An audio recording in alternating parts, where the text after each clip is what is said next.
Democratic Senator from New Jersey, Bob Menendez, is going to be back in court today, closing arguments set in his corruption trial.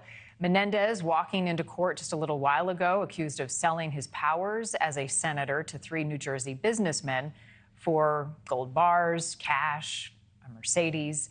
Menendez says of the closing arguments so far, the government is intoxicated with their own rhetoric. NewsNation's Caitlin Becker is live outside the courthouse in New York with the very latest. What's happening so far in court, Caitlin?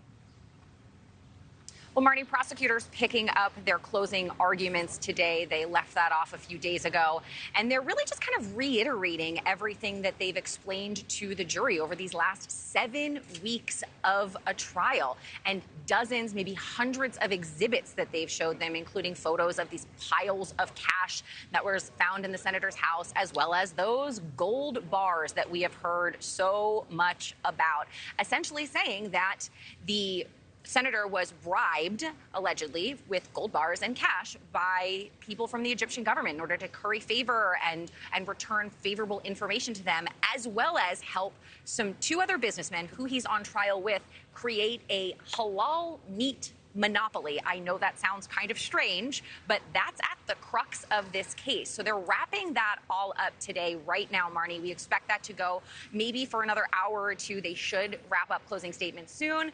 And then we're going to get defense closing.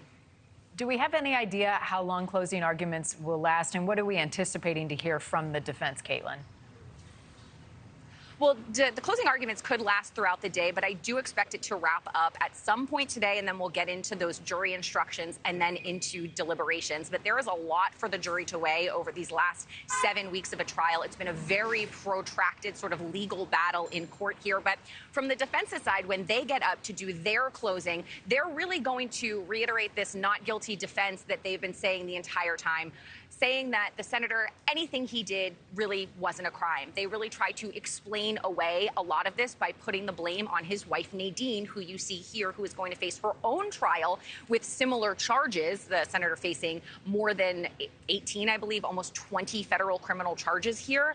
And they've really tried to push the blame onto Nadine, saying that she hid her financial issues. She had a locked closet, which is where these gold bars were allegedly found, and that she was acting as the go-between for these alleged bribe payments, that the senator really didn't know anything about them. They're also going to remind them of some testimony from Senator Menendez's own sister, who said that, as the children of Cuban immigrants, it was not uncommon for them to have cash on hand in the house. And this is something that Senator Menendez has said as well, that he would regularly take bulk of cash out of the bank and just keep it at home, trying to explain why there was more than $480,000 worth of cash, some in envelopes, stuffed in various places in his home. So that's what the defense is going to say. And then we're going to get to those jury deliberations. And the jury is going to deliberate on 18 federal charges, including bribery and fraud. But Marni, I think the most concerning, certainly for the senator and his hope of getting reelected as an independent, is the charge of acting as a foreign agent.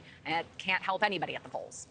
Certainly not. All right, Caitlin, keep us posted as closing arguments continue. We'll check back in with you shortly. Still ahead, lawmakers on. Thank you for watching. Go to newsnationnow.com to find NewsNation on your television provider. And don't forget to click the red subscribe button below to get more of NewsNation's fact-driven, unbiased coverage.